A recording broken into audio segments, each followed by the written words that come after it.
Hello friend, एक बार फिर मेरे YouTube channel CGPSC hub point पर आप सभी का स्वागत है। हम लोग जो है आने वाले सभी एग्जाम परीक्षक, सहायक संपरीक्षक, sub inspector, food inspector, CGPSC pre, है ना, तो सभी प्रश्नों पर जो है हम लोग जो है आने वाले सभी एग्जामों की तैयारी जो है ऑब्जेक्टिव प्रश्न के माध्यम से करते हैं।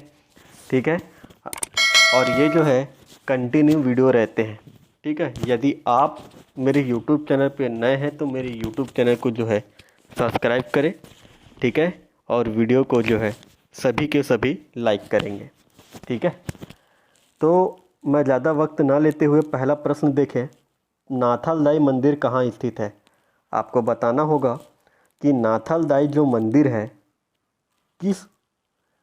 कहाँ स्थित है। ठीक है, तो आगामी सभी एग्जामों के लिए ये प्रश्न जो है महत्वपूर्ण हो जाते हैं। ठीक है, तो 4 ऑप्शन में से आपको बताना होगा नाथालदाई का मंदिर कहाँ है। तो इसका जो करेक्ट आंसर हो जाएगा ऑप्शन नंबर सी, इसका करेक्ट आंसर हो जाएगा। चंद्रपुर में स्थित है आपका नाथालदाई का मंदिर। ठीक है, अगला देखेंगे। प्रश्न नंबर 2 की बात करें तो सरस्वती पुस्तकालय की स्थापना कब की गई? आपको बताना है कि सरस्वती पुस्तकालय की स्थापना कब की गई। वीडियो को जो है आप पूरा देखिएगा, अंत तक देखिएगा, ताकि आपको जो है आने वाले सभी एग्जामों के लिए बेनिफिट मिल सके। तो 4 ऑप्शन में से बताना होगा सरस्वती पुस्तकालय की स्थापना कब की गई। क्या 1905, 6, 9 या 1907? तो इसका जो करेक्ट आंसर हो जाएगा ऑप्शन नंबर सी, इसका करेक्ट आंसर हो जाएगा 1909 में सरस्वती पुस्तकालय की स्थापना की गई और राजनांदगांव जिले में की गई। ठीक है, वेरी वेरी इंपॉर्टेंट प्रश्न है, आगामी एग्जाम के लिए वेरी वेरी इंपॉर्टेंट है। ठीक है, अगला देखेंगे। प्रश्न नंबर 3 की बात करें, अमेरिकापा किस नदी के किनारे स्थित है? आपको बताना होगा अमेरिकापा किस नदी के किनारे स्थित है। अरपा, मनियारी, खारंग या खारून? तो इसका जो करेक्ट आंसर हो जाएगा ऑप्शन नंबर बी, इसका करेक्ट आंसर हो जाएगा मनियारी नदी के तट पर स्थित है आपका अमेरिकापा। ठीक है, अगला देखेंगे। प्रश्न नंबर 9 की बात करें, गंदेश्वर महादेव मंदिर का जीर्णोद्धार किसने कराया है? तो 4 ऑप्शन दिए गए हैं आपके सामने, आपको एक ऑप्शन बताने होंगे। तो गंदेश्वर महादेव मंदिर का जीर्णोद्धार किसने करवाया है? ऑप्शन ए में दिया है बिम्बाजी भोसले, बी में दिया है चिमनाजी भोसले, सी में दिया है उपरोक्त दोनों, और ऑप्शन नंबर डी में दिया है इनमें से कोई नहीं। तो गंदेश्वर महादेव मंदिर का जीर्णोद्धार जो है चिमनाजी भोसले के द्वारा जो है कराया गया है। वेरी वेरी इंपॉर्टेंट प्रश्न है, यही प्रश्न आपको आगामी एग्जाम में देखने को मिलेंगे आपके प्रश्न पत्र में। ठीक है, यदि आपने अभी तक यूट्यूब चैनल को सब्सक्राइब नहीं किए हैं, सब्सक्राइब करें, ऑल का घंटी दबाएं, ऑल का घंटी जो है दबा दीजिए और वीडियो को लाइक कर दीजिए। ठीक है, प्रश्न नंबर 5 की बात करें, मैनपाट में तिब्बत शरणार्थियों को कब बसाया गया? आपको बताना होगा मैनपाट जो कि सरगुजा जिले में स्थित है, तिब्बत शरणार्थियों को कब बसाया गया? ऑप्शन ए में दिया है 1905, ऑप्शन बी में दिया है ऑप्शन ए में दिया है 1950, ऑप्शन बी में दिया है 1905, और ऑप्शन सी में दिया है 1962, और ऑप्शन डी में दिया है 1950। सेम हो गया। तो 1962 में मैनपाट में तिब्बत शरणार्थियों को बसाया गया। ठीक है, ऑप्शन नंबर सी इसका करेक्ट आंसर हो जाएगा। अभी तक आपने मेरे YouTube चैनल को सब्सक्राइब नहीं किए हैं, बार बार बोलना ना पड़े, आप सब्सक्राइब करें। ठीक है, अगला देखेंगे। प्रश्न नंबर 6 की बात करें, दलहा पहाड़ का मेला कब होता है? आपको बताना होगा दलहा पहाड़ का मेला कब होता है। ऑप्शन ए में दिया है माघ पूर्णिमा, बी में दिया है चैत में, ऑप्शन सी में दिया है फाल्गुन में, और ऑप्शन डी में दिया है नाग पंचमी में। तो इसका जो करेक्ट आंसर हो जाएगा ऑप्शन नंबर डी इसका करेक्ट आंसर हो जाएगा। नाग पंचमी में दलहा पहाड़ का मेला लगता है। अगला देखेंगे प्रश्न नंबर 7 देखें। प्रश्न नंबर 7 की बात करें, पातालेश्वर महादेव मंदिर निम्नलिखित में से कहाँ स्थित है। आपको बताना होगा कि पातालेश्वर महादेव मंदिर कहाँ है। ऑप्शन ए में दिया है रतनपुर, बी में दिया है आरंग, सी में दिया है मल्हार और ऑप्शन नंबर डी में दिया है इनमें से सभी। तो इसका जो करेक्ट आंसर हो जाएगा, पातालेश्वर महादेव मंदिर मल्हार में स्थित है। ठीक है, कंफर्म है। अगला देखेंगे प्रश्न नंबर 8 की बात करें, खेरकी महल निम्नलिखित में से किस भगवान का मंदिर है। ठीक है, ऑप्शन ए में दिया है विष्णु, बी में दिया है शिव, सी में दिया है गणेश और ऑप्शन डी में दिया है पार्वती। तो इसका जो करेक्ट आंसर होगा ऑप्शन नंबर बी इसका करेक्ट आंसर हो जाएगा। भगवान शिव का मंदिर है आपका खेरकी महल। ठीक, अगला देखेंगे प्रश्न नंबर 9 की बात करें, बादलखोल अभ्यारण्य किस जिले में स्थित है। आपको बताना है बादलखोल अभ्यारण्य, यही जो है बादलखोल अभ्यारण्य छत्तीसगढ़ का सबसे छोटा अभ्यारण्य है। ठीक है, ऑप्शन नंबर सी इसका करेक्ट आंसर हो जाएगा। जसपुर जिले में स्थित है आपका बादलखोल अभ्यारण्य। अगला देखेंगे प्रश्न नंबर 10 की बात करें, कुटुमसर की गुफा की खोज किसने किया है। आपको बताना होगा कुटुमसर की गुफा की खोज किसने किया है। तो इसका जो करेक्ट आंसर होगा option number A, doctor Shankar Tiwari ji के द्वारा जो है कुटुमसर गुफा की खोज किया गया है। यह जो है बस्तर जिला में स्थित है आपका कुटुमसर की गुफा। अगला देखें प्रश्न नंबर 11 देखें, दामाखेड़ा किस पंथियों का तीर्थ स्थल है। आपको बताना होगा दामाखेड़ा किस पंथियों का तीर्थ स्थल माना जाता है। सतनाम, कबीर पंथियों, जैन या बौद्ध। तो इसका जो करेक्ट आंसर होगा ऑप्शन नंबर बी, कबीर पंथियों का तीर्थ स्थल है आपका दामाखेड़ा। क्लियर है यहाँ तक? सभी को क्लियर होते जा रहा है। यदि अभी तक आपने YouTube चैनल को सब्सक्राइब नहीं किए हैं, वीडियो को ज़्यादा से ज़्यादा लोगों को शेयर करें। ठीक है, और वीडियो को लाइक ज़रूर करें। प्रश्न नंबर 12 देखें, इस राज्य में किस है ना, ये किस जिस नहीं है, किस शैल समूह का विस्तार सबसे अधिक है। तो आपको बताना है कि सबसे अधिक किस शैल समूह का विस्तार है हमारे छत्तीसगढ़ में।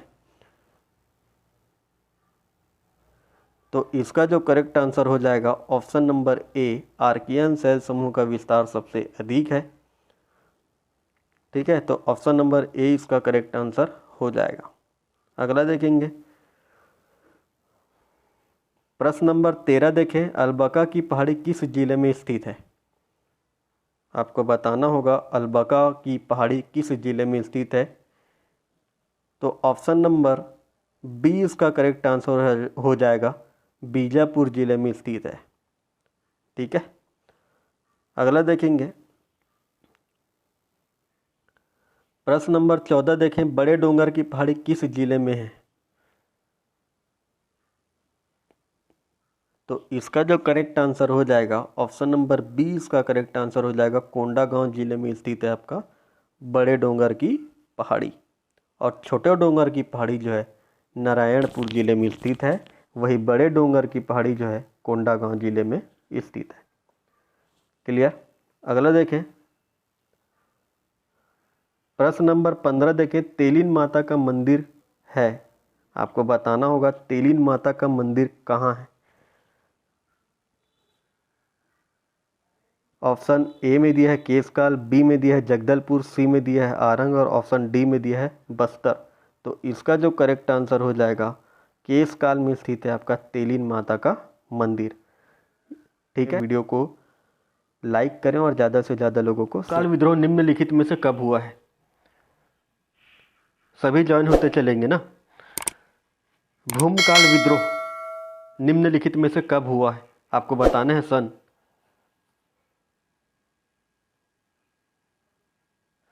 सभी लोग शेयर कीजिए, सभी लोग शेयर कीजिए और आंसर जो है कमेंट बॉक्स में देते चलिए। तो भूमकाल विद्रोह जो हुआ है वो हुआ है आपका ऑप्शन नंबर बी 1910 में हुआ है। ठीक है, 1910 इसका राइट आंसर होगा। भूमकाल विद्रोह 1910, ऑप्शन नंबर बी इसका करेक्ट आंसर होगा। ठीक है, और जो नए हैं वो सब्सक्राइब करते चलिएगा और वीडियो को लाइक ज़रूर करें। ठीक है, वीडियो को लाइक करते चलना है। ठीक है,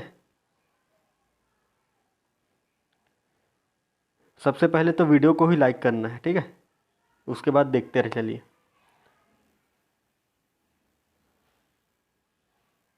प्रश्न नंबर दूसरा देखें।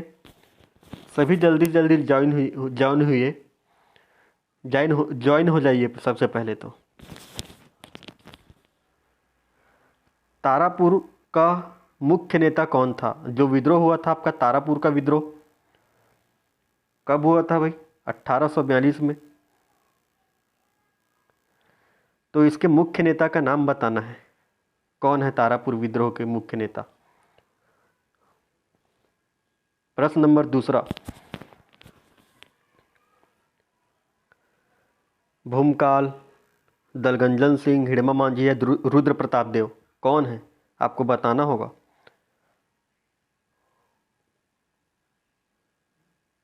तो इसका जो करेक्ट आंसर होगा option number B Dalganjan Singh. ठीक है, तारापुर विद्रोह के जो मुख्य नेता थे दलगंजन सिंह थे। और आपका उस टाइम शासक जो था वो भोपाल देव थे। ठीक है, भोपाल देव। अगला देखेंगे, प्रश्न नंबर तीसरा देखिए, आपको आंसर बताना है तीसरा का। बस्तर में सबसे अधिक किस वंश ने शासन किया? सबसे अधिक समय तक होना चाहिए। ठीक है, सबसे अधिक समय तक बस्तर में किस वंश ने शासन किया है? आपको बताना है। प्रश्न नंबर तीसरा है ये। सभी सब्सक्राइब करते हैं, सब्सक्राइब करना है ना सभी को। आप सभी को सब्सक्राइब करते चलना है और वीडियो को लाइक करते चलना है। तो इसका जो करेक्ट आंसर हो जाएगा, बस्तर में सबसे अधिक जो है काकती वंशों ने शासन किया है। कौन से वंशों ने? काकती वंशों ने शासन किया है। ठीक है, ऑप्शन नंबर सी इसका करेक्ट आंसर हो जाएगा। ठीक है, प्रश्न नंबर 3 का सी ऑप्शन, जो सी बोल रहे हैं वो करेक्ट है प्रश्न नंबर तीसरा का।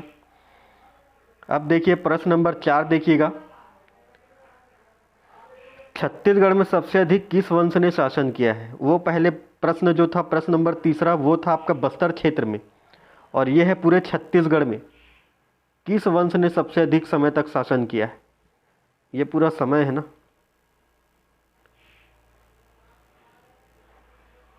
तो सबसे अधिक किस वंश ने शासन किया है छत्तीसगढ़ में?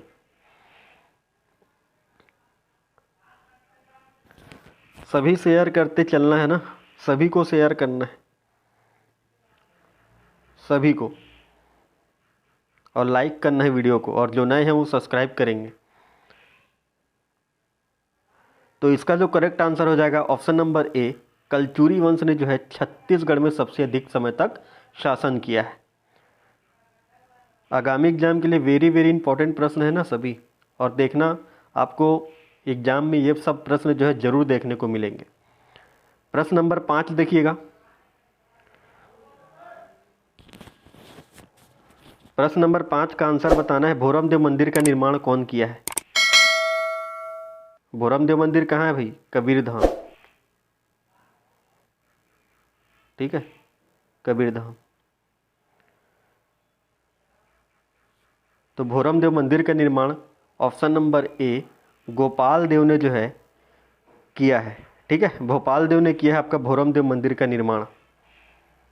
ठीक है, कंफर्म है।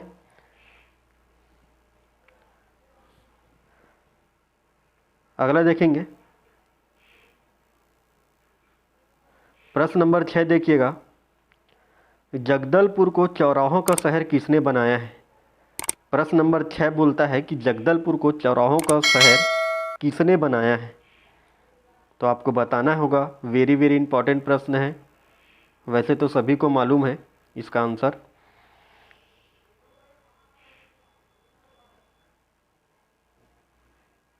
तो इसका जो करेक्ट आंसर हो जाएगा option number B, Rudra Pratap Dev ने जो है जगदलपुर को चौराहों का शहर बनाया है। ठीक है, क्लियर होते जा रहे हैं सभी को। अगला देखेंगे, प्रश्न नंबर 7 देखिएगा।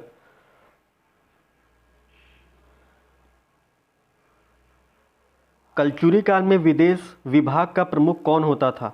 आपको बताना होगा।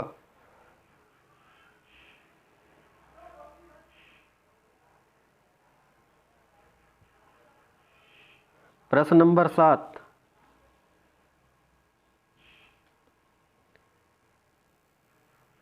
इनमें से कोई नहीं होगा ना।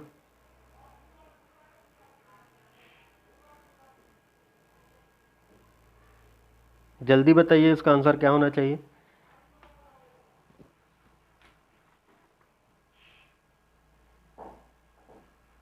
विदेश विभाग का प्रमुख बताना है आपको। ये लास्ट वाला इनमें से कोई नहीं है ना। तो इसका जो करेक्ट आंसर हो जाएगा ऑप्शन नंबर डी, इसका करेक्ट आंसर हो जाएगा इनमें से कोई नहीं। जो महासंधि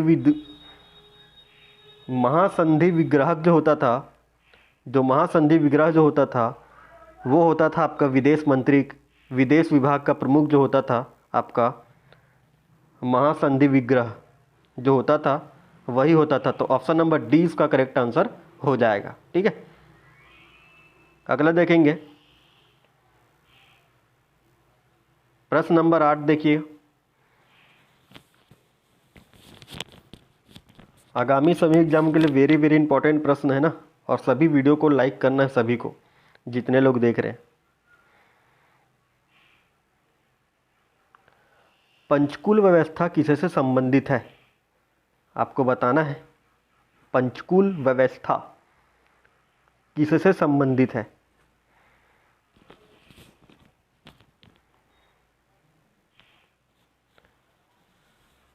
option A Kakati, B Kalachuri, C Pandu, yes D आपका हो जाएगा सरपपुरी वंश। किससे संबंधित है पंचकुल व्यवस्था। तो इसका जो करेक्ट आंसर होगा ऑप्शन नंबर बी, कलचुरी वंश से संबंधित है आपका पंचकुल व्यवस्था। ठीक है, पंचकुल व्यवस्था कलचुरी वंश से संबंधित है। अगला प्रश्न देखेंगे, प्रश्न नंबर 9, बताइए इसका आंसर क्या होना चाहिए। मराठों के अधीन अंतिम कलचुरी शासक कौन है। मराठों के अधीन पूछा है ना कि कलचुरियों के अधीन।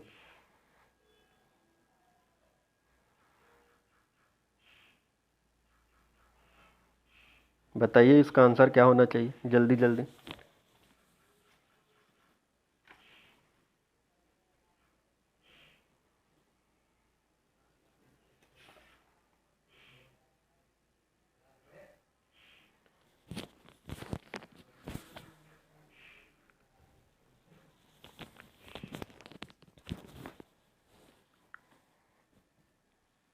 यदि कलचुरियों के अधीन पूछता तो रघुनाथ सिंह हो जाता, लेकिन मराठों के अधीन पूछा है अंतिम कलचुरी शासक, तो मराठों के अधीन अंतिम शासक पूछा है तो मोहन सिंह इसका करेक्ट आंसर हो जाएगा ऑप्शन नंबर बी। ठीक है, मराठों के अधीन अंतिम कलचुरी शासक कौन है, मोहन सिंह। यदि कलचुरी के अधीन पूछता तो रघुनाथ सिंह हो जाता, लेकिन इसका करेक्ट आंसर हो जाएगा मोहन सिंह। बी ऑप्शन सही हो जाएगा। ठीक है, अगला देखेंगे,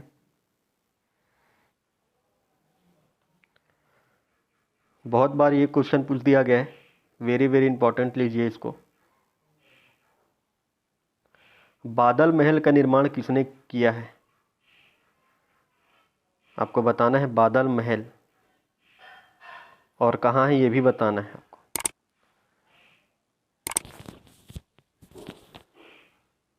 तो बादल महल का निर्माण किसने किया है ये बताना है, और किस जगह में है ये भी बताना है। तो इसका जो करेक्ट आंसर हो जाएगा, राजसिंह ने जो है बादल महल का निर्माण किया है। ठीक है, बी आंसर इसका करेक्ट हो जाएगा। अगला प्रश्न देखिए, प्रश्न नंबर 11 देखिए। प्रश्न नंबर 11, छत्तीसगढ़ में कलचुरी प्रशासन व्यवस्था कैसी थी?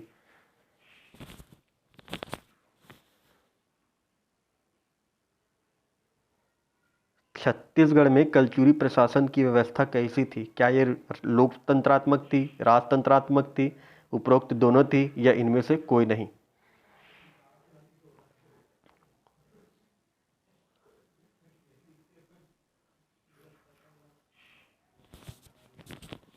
सभी लाइक करना है ना, सभी को लाइक करना है वीडियो को। ठीक है, और जो नए देख रहे हैं वो सब्सक्राइब करेंगे वीडियो को। तो छत्तीसगढ़ में कलचुरी प्रशासन की जो व्यवस्था थी, ऑप्शन नंबर 20 का करेक्ट आंसर हो जाएगा, राजतंत्रात्मक थी। राजतंत्रात्मक थी आपका छत्तीसगढ़ में कलचुरी प्रशासन व्यवस्था। ठीक है, सभी लोग शेयर करना है ना, सभी को लाइक करना है ना। ठीक है, अगला प्रश्न देखिए, प्रश्न नंबर 12 देखिए। रतनपुर को कौन से शासक ने बसाया है? आपको बताना होगा रतनपुर को कौन से कौन से शासक बसाया है। नाम बताना है आपको शासक का।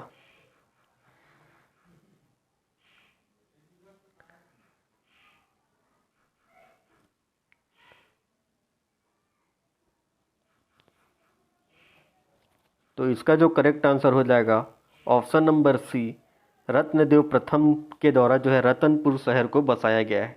ठीक है, रत्नदेव प्रथम, ये वही रत्नदेव प्रथम है जिन्होंने महामाया माता का मंदिर का निर्माण किया है आपका रत्नपुर में। ठीक है, रतनपुर में जो है महामाया माता का जो मंदिर है वो रतनपुर में 11वीं शताब्दी में निर्माण किए हैं। ये वही शासक हैं, ठीक है, जिन्होंने रतनपुर शहर को बसाया है, रत्नदेव प्रथम। करेक्ट आंसर हो जाएगा सी। ठीक है, इसका नाम भी देख लेना ना, रतनपुर का प्राचीन नाम क्या था, ये सब चीज़ देख लेना। ठीक है, कलचुरी काल में कौन से नाम से जाना जाता था, यह सब देखना है आपको। अगला देखेंगे, प्रश्न नंबर 13, सरपुरी वंश किस धर्म को मानने वाले थे? वेरी वेरी इंपॉर्टेंट प्रश्न है, आपको बताना है आंसर। सरपुरी वंश किस धर्म को मानते थे? धर्म बताना है। ऑप्शन ए में दिया है शिव, बी में दिया है बौद्ध, सी में दिया है आपका जैन धर्म, और डी में दिया है वैष्णव धर्म। तो आपको बताना होगा कि सरपुरी वंश जो है कौन से वंश को मानने वाले थे, सॉरी कौन से धर्म को मानने वाले थे। सरपुरी वंश, सरपुरी वंश जो है वैष्णव धर्म को मानने वाले थे। ठीक है, वैष्णव धर्म को मानते थे सरपुरी वंश। याद रखना ना, वेरी वेरी इंपॉर्टेंट प्रश्न है। अगला देखेंगे, प्रश्न नंबर 14 देखें। सकल कोसलाधिपति की उपाधि कौन धारण किया था? आपको बताना होगा सकल कोसलाधिपति की उपाधि कौन धारण किया था। उपाधि को बताना है सकल कोसलाधिपति की। ठीक है,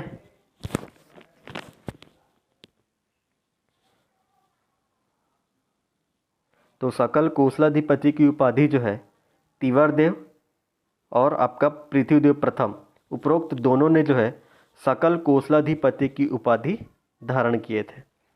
ठीक है, क्लियर है? ऑप्शन नंबर सी इसका करेक्ट आंसर हो जाएगा।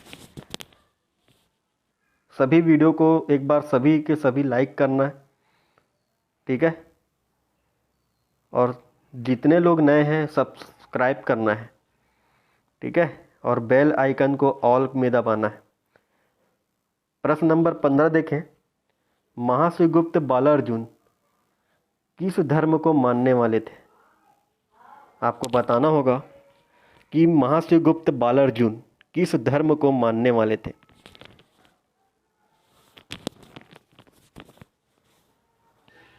ये शैव है ना, सेव नहीं है, शैव। तो महाशिवगुप्त बालार्जुन जो थे, ऑप्शन नंबर 20 का करेक्ट आंसर हो जाएगा शैव। इंद्रावती नदी। तो इसका जो करेक्ट आंसर हो जाएगा ऑप्शन नंबर सी, इसका करेक्ट आंसर हो जाएगा सबरी नदी। सबरी नदी में जो है नौका परिवहन की सुविधा है। कितना किलोमीटर है इसका? 36 किलोमीटर तक। क्लियर। अगला प्रश्न देखें। तो इसका जो करेक्ट आंसर हो जाएगा छत्तीसगढ़ का प्रथम समाचार पत्रिका जो है, ऑप्शन नंबर सी, छत्तीसगढ़ मित्र जो है छत्तीसगढ़ का पहला समाचार पत्रिका है। ठीक है। अगला प्रश्न देखेंगे। अभी तक आपने मेरे YouTube चैनल को सब्सक्राइब नहीं किया तो सब्सक्राइब करें, वीडियो को लाइक करें और ज़्यादा से ज़्यादा लोगों को शेयर करें। ठीक है। प्रश्न नंबर 3 देखिए। बियर जनजाति छत्तीसगढ़ में कहाँ पाई जाती है? आपको बताना है। बियर जनजाति कहाँ पाई जाती है, इसको बताना होगा आपको। क्या ये रायपुर में पाया जाता है, बिलासपुर, सरगुजा या आपका कांकेर? तो इसका जो करेक्ट आंसर हो जाएगा ऑप्शन नंबर सी, सरगुजा में पाई जाती है आपका बियर जनजाति। ठीक है। अगला देखेंगे। और डी में दिया है आपका सी, राजगोपालाचारी। तो इसका जो करेक्ट आंसर हो जाएगा option number C, Liaquat Ali जो है भारत की अंतिम सरकार में जो है वित्त मंत्री थे। ठीक है। अगला देखेंगे। 1773। सी में दिया आपका पिट्स एक्ट 1813 या इनमें से सभी। तो इसका जो करेक्ट आंसर हो जाएगा ना, वो हो जाएगा आपका option number B, regulating act 1773 के तहत कलकत्ता में सुप्रीम कोर्ट की स्थापना की गई थी। ठीक है।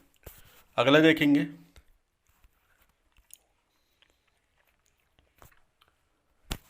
ऑप्शन ए में दिया है आपका मतदाता सूची तैयार करना। ऑप्शन बी में दिया है चुनाव में गड़बड़ी पर रद्द पुनर्निर्वाचन कराना। ऑप्शन सी में दिया है निर्वाचन के लिए आचार संहिता बनाना। और ऑप्शन नंबर डी में दिया है उपरोक्त सभी सही। आपको बताना होगा कि भारत के निर्वाचन आयोग का कार्य क्या है। मतलब नहीं है ये पूछा है ना। ठीक है। कार्य नहीं है ये पूछा है भारत निर्वाचन आयोग का। तो ऑप्शन नंबर डी इसका करेक्ट आंसर हो जाएगा, उपरोक्त सभी सही है ना। कि जो आपका भारत निर्वाचन आयोग है उसका कार्य जो है आपका मतदाता सूची तैयार करना, चुनाव में गड़बड़ी पर रद्द करना और पुनर्निर्वाचन करवाना, और निर्वाचन के लिए जो है आचार संहिता बनाना, सब जो है निर्वाचन आयोग का काम है। ठीक है। ऑप्शन नंबर डी सही होगा, उपरोक्त सभी सही हैं। ठीक है। अगला देखेंगे। प्रश्न शेयर करें। ठीक है। तो इसका जो करेक्ट आंसर हो जाएगा ऑप्शन नंबर बी, इसका करेक्ट हो जाएगा अनुच्छेद 324 से अनुच्छेद 329 तक का प्रावधान किया गया है आपका निर्वाचन से। ठीक है। अगला देखेंगे। प्रश्न नंबर 8, मुख्य उपराष्ट्रपति। तो आपको बताना होगा कि मुख्य निर्वाचन आयुक्त की नियुक्ति जो है राष्ट्रपति के द्वारा की जाती है। ठीक है। वेरी वेरी इंपॉर्टेंट प्रश्न है, एग्जाम में जरूर देखने को मिलेंगे आपको।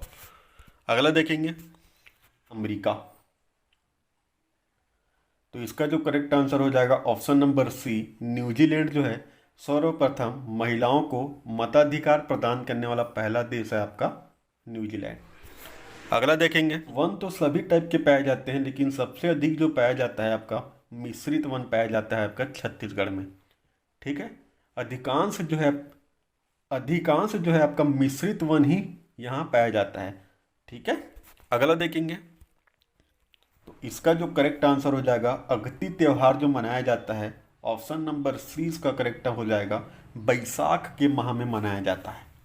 ठीक है, तो बैसाख के माह में जो है आपका अक्ति त्यौहार मनाया जाता है। ठीक है, अगला देखेंगे तो कांकेर जिला। ठीक है, ऑप्शन नंबर सी इसका करेक्ट हो जाएगा। ठीक है, राम प्रसाद पोटई जो है कांकेर के रहने वाले हैं। ठीक है, अगला देखेंगे, सी में दिया है बीजापुर और डी में दिया है आपका बस्तर। तो नाडापल्ली की जो पहाड़ी है, ऑप्शन नंबर सी, बीजापुर जिले में स्थित है। ठीक है, बीजापुर जिले में स्थित है आपका नाडापल्ली की पहाड़ी। क्लियर है यहाँ तक? बीजापुर, ऑप्शन नंबर सी इसका करेक्ट हो जाएगा।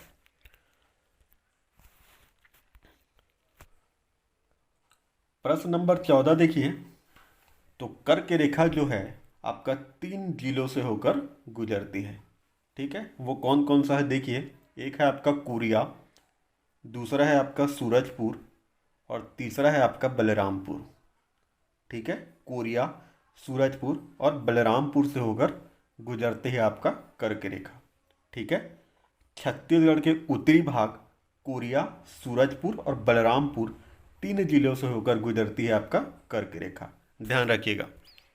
अगला देखिएगा,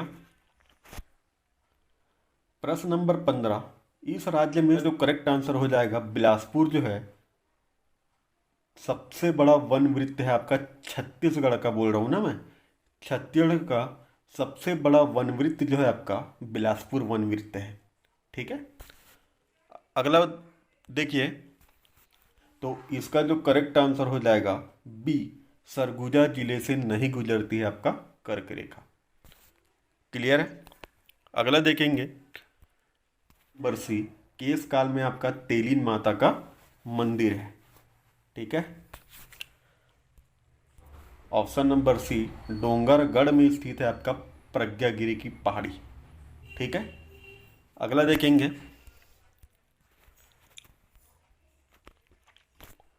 राज्यों की सीमा से लगा हुआ है।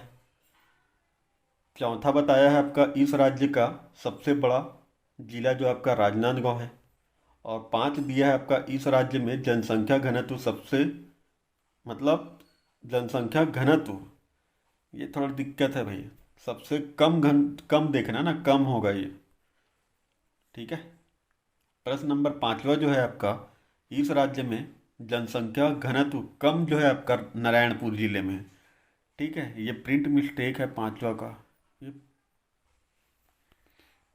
ठीक है, तो बताइए इसका क्या आंसर होना चाहिए। क्या छत्तीसगढ़ का सबसे पूर्वी बिंदु जो आपका जसपुर है? सही है। छत्तीसगढ़ का सबसे पश्चिम बिंदु बीजापुर है? सही है। बलरामपुर जिला 4 राज्यों की सीमा से लगा हुआ है? बिल्कुल गलत। 4 राज्यों की सीमा से नहीं लगा हुआ है बलरामपुर जिला, 3 राज्यों की सीमा से लगा हुआ है। पहला आपका हो जाए, दूसरा हो जाएगा आपका यूपी, ठीक है, यानी उत्तर प्रदेश, और तीसरा हो जाएगा आपका एमपी। ठीक है, तो ये तो तीसरा प्रश्न गलत हो गया। चौथा बोलता है आपका इस राज्य का सबसे बड़ा जिला जो आपका राजनांदगांव है। हाँ, क्षेत्रफल के आधार पर सबसे बड़ा जिला जो है आपका राजनांदगांव जिला है, और इस राज्य में जनसंख्या घनत्व सबसे कम जो है आपका नारायणपुर जिले में है। हाँ, ठीक है, तो इसका जो करेक्ट निकल रहा है पहला, दूसरा, तीसरा और आपका नहीं, तीसरा नहीं, चौथा। ठीक है, तो पहला, दूसरा, चौथा और 5वां देखिए कहाँ है। तो ऑप्शन नंबर सी इसका करेक्ट आंसर हो जाएगा। ऑप्शन नंबर सी इसका करेक्ट हो जाएगा। ठीक है, अगला देखेंगे, का निर्माण 1900, बताइए आप लोग कितने में हुआ है। सुकमा जिले का निर्माण 2012 में, और बीजापुर जिले का निर्माण 2007 में। बताइए, तो इसका जो करेक्ट हो जाएगा सुकमा जिले का निर्माण 2012 में हुआ है। सी ऑप्शन इसका करेक्ट हो जाएगा। अभी तक आपने मेरे YouTube चैनल को सब्सक्राइब नहीं किया है और वीडियो को जो है लाइक करें और वीडियो को जो है ज़्यादा से ज़्यादा लोगों को शेयर करें। ठीक है, पहला प्रश्न देखें, अलबका की पहाड़ी कौन से ज़िले में स्थित है। ठीक है, आपको बताना है कि अलबका की पहाड़ी कौन से ज़िले में स्थित है। चार ऑप्शन में से आपको बताना होगा नारायणपुर, बीजापुर या बस्तर या आपका राजनांदगांव। तो इसका जो करेक्ट आंसर हो जाएगा अलबका की पहाड़ी जो स्थित है, ऑप्शन नंबर बी इसका करेक्ट आंसर हो जाएगा। बीजापुर जिले में स्थित है आपका अलबका की पहाड़ी। अगला प्रश्न देखें और वीडियो को जो है अंत तक जरूर देखें, ठीक है। प्रश्न नंबर दूसरा की बात करें, आरी डोंगरी किसके लिए प्रसिद्ध है। आपको बताना होगा कि आरी डोंगरी जो है किसके लिए प्रसिद्ध है। क्या ये कोयला के लिए प्रसिद्ध है, लोहा के लिए प्रसिद्ध है, टीन के लिए या इनमें से सभी। तो आपको बताना है कि आरी डोंगरी जो है प्रसिद्ध है आपका लौह अयस्क के लिए प्रसिद्ध है आपका आरी डोंगरी। और आरी डोंगरी जो स्थित है आपका कांकेर जिला में स्थित है, ठीक है। अगला देखेंगे, प्रश्न नंबर तीसरा की बात करें, मैकाल पर्वत किन दो नदियों के बीच जल विभाजक का काम करती है। आपको बताना होगा कि मैकाल पर्वत किन दो नदियों के बीच जल विभाजक का काम करती है। ऑप्शन नंबर ए में दिया है इंद्रावती या महानदी, ऑप्शन नंबर बी में दिया है महानदी व नर्मदा नदी, ऑप्शन नंबर सी में दिया है आपका महानदी व शिवनाथ नदी, और ऑप्शन नंबर डी में दिया है आपका शिवनाथ नदी व वेनगंगा। तो इसका जो करेक्ट आंसर हो जाएगा ऑप्शन नंबर डी इसका करेक्ट आंसर हो जाएगा। शिवनाथ व वेनगंगा के बीच जल विभाजक का काम करता है आपका मैकाल पर्वत। अगला देखेंगे, प्रश्न नंबर 4 की बात करें, प्रज्ञागिरी पहाड़ी कहाँ है। आपको बताना है कि प्रज्ञागिरी की पहाड़ी कहाँ है। क्या ये बिलासपुर में है, राजनांदगांव, बीजापुर या आपका रायपुर। तो इसका जो करेक्ट आंसर हो जाएगा प्रज्ञागिरी की पहाड़ी जो स्थित है आपका ऑप्शन नंबर बी इसका करेक्ट आंसर हो जाएगा, राजनांदगांव जिले में स्थित है, ठीक है। और राजनांदगांव के डोंगरगढ़ में स्थित है आपका प्रज्ञागिरी की पहाड़ी, ठीक है। अगला देखेंगे, प्रश्न नंबर 5 की बात करें, चांदी डोंगरी प्रसिद्ध है। तो आपको बताना होगा कि चांदी डोंगरी किसके लिए प्रसिद्ध है। ऑप्शन ए में दिया है फ्लोराइड, ऑप्शन बी में दिया है कोयला, ऑप्शन सी में दिया है लौह, और ऑप्शन डी में दिया है आभ्रक। तो इसका जो करेक्ट आंसर हो जाएगा चांदी डोंगरी जो प्रसिद्ध है ऑप्शन नंबर ए इसका करेक्ट आंसर हो जाएगा। फ्लोराइड के लिए प्रसिद्ध है आपका चांदी डोंगरी, ठीक है। अगला देखेंगे, प्रश्न नंबर 6 की बात करें, सामरी पाट स्थित है। आपको बताना होगा कि सामरी पाट कहाँ स्थित है। तो ऑप्शन नंबर बी इसका करेक्ट आंसर हो जाएगा, बलरामपुर जिले में स्थित है आपका सामरी पाट। अगला देखेंगे, प्रश्न नंबर 7 की बात करें, लहसुन पाट स्थित है। आपको बताना है कि लहसुन पाट कहाँ स्थित है। तो इसका जो करेक्ट आंसर हो जाएगा बलरामपुर जिले में स्थित है आपका लहसुन पाट, ठीक है। वेरी वेरी इंपॉर्टेंट प्रश्न मैंने लिए हैं और यही आपको आगामी एग्जाम में देखने को मिलेंगे यही प्रश्न। प्रश्न नंबर 8 की बात करें, प्रश्न नंबर 8 की बात करेंगे तो गड़िया पहाड़ किस जिले में स्थित है। आपको बताना है कि गड़िया पहाड़ जो है किस जिले में स्थित है। आपको मैंने जो है जब कांकेर वाला जो वीडियो बता रहा था, ठीक है, बनाया था, तो उसमें जो है गड़िया पहाड़ के बारे में जो है मैंने विस्तृत चर्चा किया है। तो इसका जो करेक्ट आंसर हो जाएगा ऑप्शन नंबर सी इसका करेक्ट आंसर हो जाएगा, कांकेर जिला में स्थित है आपका गड़िया पहाड़। यहाँ प्रतिवर्ष जो है। अगला प्रश्न देखेंगे, प्रश्न नंबर 9 की बात करें, इस राज्य के किस भाग में गोंडवाना क्रम पाया जाता है। आपको बताना होगा कि गोंडवाना क्रम किस भाग में पाया जाता है छत्तीसगढ़ के। ऑप्शन नंबर ए में दिया है उत्तरी भाग, ऑप्शन नंबर बी में दिया है मध्य भाग, ऑप्शन नंबर सी में दिया है दक्षिण भाग, और ऑप्शन नंबर डी में दिया है इनमें से सभी। तो इसका करेक्ट आंसर हो जाएगा ऑप्शन नंबर ए इसका करेक्ट आंसर हो जाएगा, छत्तीसगढ़ के उत्तरी भाग में जो है गोंडवाना क्रम के शैल समूह पाए जाते हैं, ठीक है। अगला देखेंगे, प्रश्न नंबर 10 की बात करें, इंद्रावती नदी किसकी सहायक नदी है। तो आपको बताना है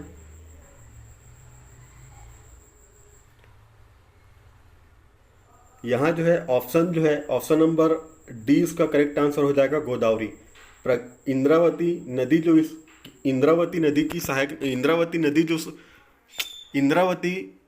है किसकी सहायक नदी है। तो गोदावरी की सहायक नदी है आपका इंद्रावती नदी, ठीक है। अगला देखेंगे, प्रश्न नंबर 11 की बात करें, मैकाल पर्वत का ढाल है। आपको बताना है कि मैकाल पर्वत का ढाल किस ओर है। ऑप्शन ए में दिया है उत्तर से पूर्व, ऑप्शन बी में दिया है पूर्व से उत्तर, ऑप्शन सी में दिया है पश्चिम से पूर्व, या आपको दिया है आपका पूरब से पश्चिम, तो इसका जो करेक्ट आंसर हो जाएगा, पश्चिम से पूर्व की ओर इसका ढाल है आपका मैकाल पर्वत का। ठीक है, ऑप्शन नंबर सी इसका करेक्ट आंसर हो जाएगा। अगला देखेंगे, प्रश्न नंबर 12 की बात करें, सिहावा पर्वत स्थित है। बहुत इजी प्रश्न है ये, सिहावा पर्वत। तो इसका जो करेक्ट आंसर हो जाएगा, ऑप्शन नंबर ए, धमतरी जिले में स्थित है आपका सिहावा पर्वत, और सिहावा पर्वत से ही जो है महानदी का उद्गम होता है। अगला देखेंगे, प्रश्न नंबर 13। प्रश्न नंबर 13 की बात करें तो काली मिट्टी का स्थानीय नाम आपको बताना है क्या है। तो काली मिट्टी का जो स्थानीय नाम है, ऑप्शन नंबर 20 का करेक्ट आंसर हो जाएगा कन्हार। कन्हार मिट्टी के नाम से भी जाना जाता है आपका काली मिट्टी को। अगला प्रश्न देखें, प्रश्न नंबर 14 की बात करें, लाल पीली मिट्टी का स्थानीय नाम आपको बताना है। तो लाल पीली का जो स्थानीय नाम है, ऑप्शन नंबर ए इसका करेक्ट आंसर हो जाएगा मटासी मिट्टी के नाम से जाना जाता है आपका लाल पीली मिट्टी को।